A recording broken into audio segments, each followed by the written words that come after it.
ಮಿಟ್ಟುಗಿಣಿ ಟಿಂಕು ನಾರಿಯ ಬಳಿ ಬಂದು ಈಗನ್ನುತ್ತೆ. ನೀವು ಹಿಂದಿನ ಬಾರಿ ಕ್ರಿಸ್ಮಸ್ಗೆ ಯಾವುದಾದ್ರೂ ಕರಡಿ ಮರಿನ ನೋಡಿದ್ರಾ? ನೋಡಿದ್ದೇನೆ, ಆದರೆ ನೀನು ಯಾಕೆ ಅದ್ರ ಬಗ್ಗೆ ಕೇಳ್ತಿದ್ಯಾ? ಅದನ್ ಕೇಳಿ ಮಿಟ್ಟುಗಿಳಿ ಅದಕ್ಕೆ ಎಲ್ಲ ಕತೆನೂ ಹೇಳುತ್ತೆ. ಸೆಂಟಾ ಮರ ಆಗೋಗಿದಾರ, ಇದು ಒಳ್ಳೇದಾಗ್ಲಿಲ್ಲ. ಆ ದೇವ್ರು ನಿಮಗೆ ಆ ಕರಡಿನ ಸಿಗೋಗ್ ಮಾಡಲಿ. ಬಾಲು ತೋಳ ಹಳೆ ಕ್ರಿಸ್ಮಸ್ ಟೈಮಲ್ಲಿ ಒಂದು ಕರಡಿಯ ಹಿಂದೆ ಓಡೋದನ್ನು ನೋಡಿದ್ದೆ. ಬೇಬಿ ಬೇರ್ ಒಂದು ಗುಹೆಯೊಳಗೆ ಹೋಗಿತ್ತು.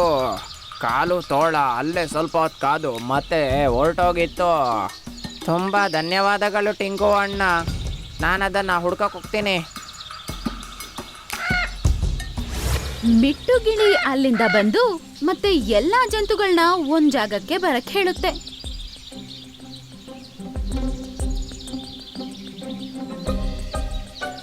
ಎಲ್ಲರೂ ಸೇರಿ ಆ ಗುಹೆ ಒಳಗಡೆ ಹೋಗ್ತಾರೆ.